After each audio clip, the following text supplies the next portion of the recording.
Assalamualaikum warahmatullahi wabarakatuh. Saya Erlina Dia Karisma, NPM 17081010002 dari kelas pengenalan pola paralel A. Di sini saya mau menjelaskan materi mengenai klasifikasi dan clustering.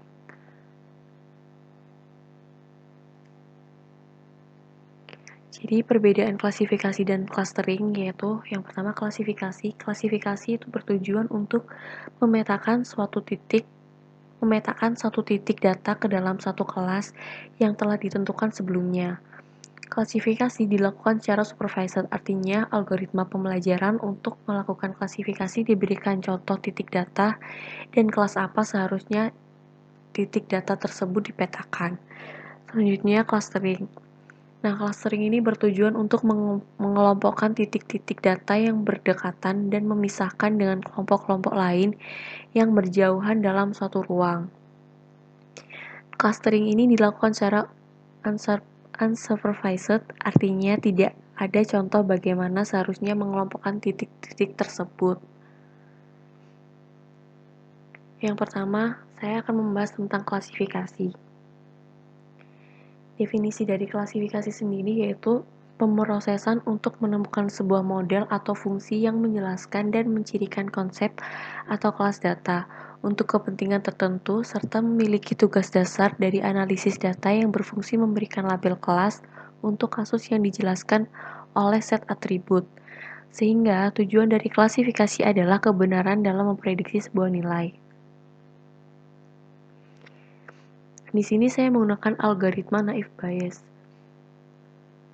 Jadi, algoritma naive Bayes memiliki tingkat akurasi yang lebih tinggi dibanding algoritma yang lainnya. Keuntungan penggunaan metode ini yaitu hanya membutuhkan jumlah pelatihan atau training data yang kecil untuk menentukan estimasi parameter yang diperlukan dalam proses pengklasifikasian.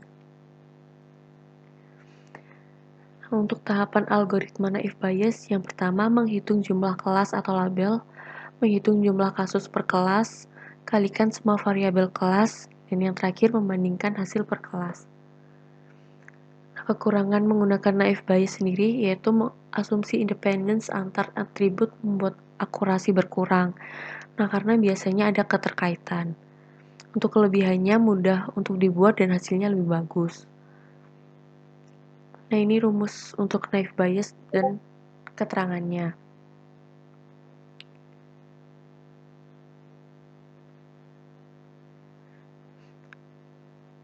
Untuk permasalahan ini saya mau mengambil kasus mengenai data mahasiswa di sebuah universitas. Nah, di sebuah universitas terdapat dataset mahasiswa sebagai berikut. Lalu ada rumus yang tadi dimasukkan dan dilakukan permisalan. Jadi untuk Y, yaitu status kelulusan atau kelas kejadian. Untuk X1, jenis kelamin, yaitu atau variabel pertama. Untuk X2, status mahasiswa, variabel kedua. X3, status pernikahan sebagai variabel ketiga, dan X4, IPK sebagai variabel keempat. Selanjutnya ada data testing. Nah, universitas ini ingin menambahkan data sebagai berikut, seperti gambar yang ketiga ini. Untuk selanjutnya penyelesaiannya, tahap pertama yaitu menghitung probabilitas total masing-masing kelas kejadian. Caranya adalah dengan membagi jumlah data kelas kejadian dengan jumlah seluruh data pada tabel. Di sini kelas kejadiannya yaitu status mahasiswa, status kelulusan. Jadi status kelulusan di sini ada 2, tepat sama terlambat. Untuk yang tepat ada 8 dan yang terlambat ada 7. Dibagi total data keseluruhan ada 15. Selanjutnya step kedua. Step kedua ini menghitung probabilitas tiap kasus. Perhitungan dilakukan dengan menghitung jumlah kasus yang terjadi di masing-masing variabel, sesuai yang bersangkutan dengan data tambahan, dengan masing-masing kelas kejadian. Nah, untuk studi kasus ini menggunakan 4 variabel. Yang pertama, jenis kelamin, X1, status mahasiswa, X2, status pernikahan, X3, dan yang terakhir IPK, X4 dengan probabilitas X berdasar kondisi Y. Jadi probabilitas variabel jenis kelamin laki-laki berdasarkan status kelulusan.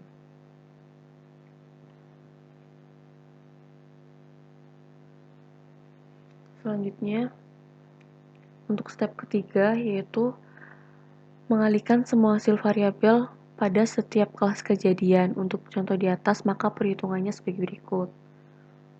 Jadi karena tadi ada 4 variabel, itu dikalikan semua dengan 2 kelas kejadian. Yang pertama ada status kelulusan tepat, itu semua variabelnya dikalikan dengan hasil 0. Untuk yang status kelulusannya terlambat, setelah semua variabel dikalikan, hasilnya 0,00699.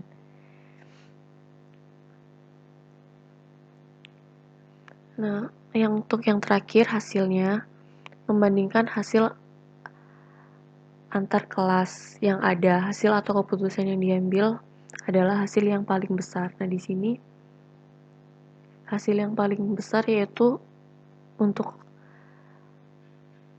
status kelulusan terlambat dengan jumlah 0,00699.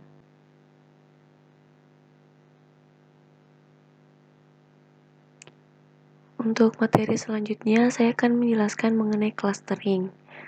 Jadi, definisi clustering atau klasterisasi adalah salah satu alat bantu pada data ini yang bertujuan mengelompokkan objek-objek ke dalam cluster-cluster. Nah, cluster sendiri adalah sekelompok atau sekumpulan objek-objek data yang similar satu sama lain dalam cluster yang sama dan disimilar terhadap objek-objek yang berbeda cluster. Nah, clustering ini digunakan untuk mengelompokkan data berdasarkan kemiripan pada objek data dan sebaliknya meminimalkan kemiripan terhadap cluster yang lain. Algoritma K-means merupakan metode analisis kelompok yang mengarah pada pembagian N objek pengamatan ke dalam cluster. Nah, setiap objek yang dimiliki oleh sebuah kelompok dan metode ini mencoba untuk menemukan pusat dari K kelompok atau sentroid dalam data sebanyak iterasi perbaikan yang dilakukan.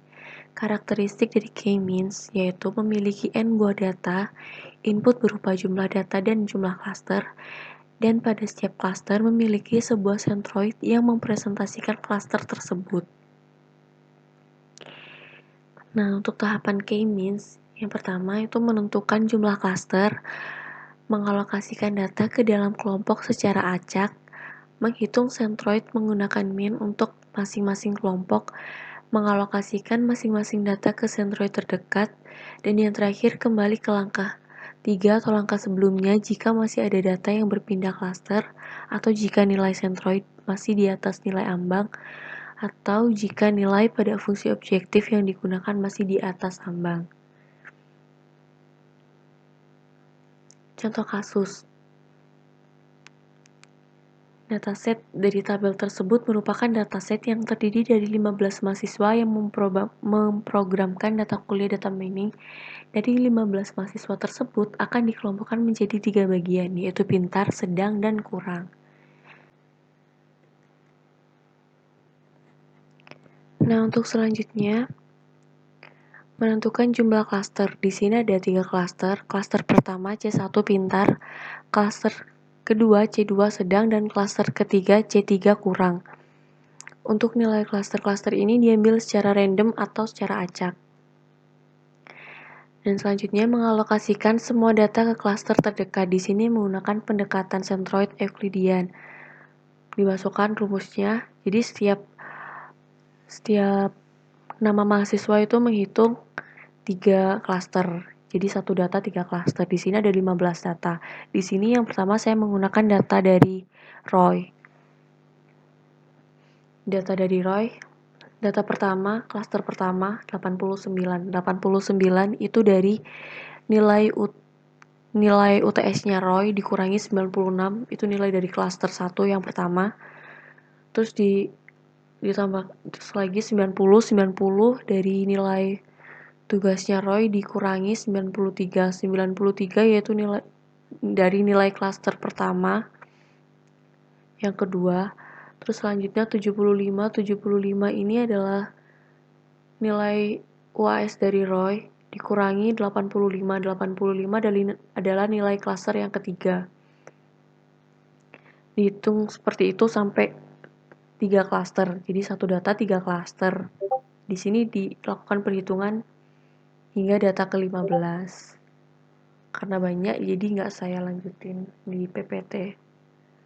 Terus selanjutnya, ini hasil perhitungan. Ya kalau udah dihitung semua, hasilnya kayak gini. Nah, setelah dilakukan perhitungan, maka hasil terkecil yang akan dipilih untuk dapat dikelompokkan. Jadi misalnya, kenapa bisa masuk ke klaster 1, 2, dan 3? Misal klaster 1 ada ROY. Jadi di ROY ini ada C1, C2, C3 dengan hasil yang berbeda-beda. Di sini hasil yang paling kecil adalah 12. 12,5 sekian. 12,5 sekian ini masuk di C1. Jadi C1 itu adalah klaster 1. Jadi ROY dikelompokkan ke klaster 1. Untuk contoh lagi, klaster 2 ada Iqbal. Nah, Iqbal ini untuk hasil yang paling kecil ada di C2, 0. C2 tadi klaster 2. Jadi Iqbal dikelompokkan ke klaster 2. Seperti itu cara mengelompokkan tiap klasternya. Selanjutnya, menentukan kembali sentroid yang baru berdasarkan rata-rata. Nah, ini untuk menghasilkan nilai klaster baru, jadi kita harus menentukan kembali nilai sentroid dengan cara rumusnya yaitu nilai hasil dibagi banyak hasil. Jadi klaster pertama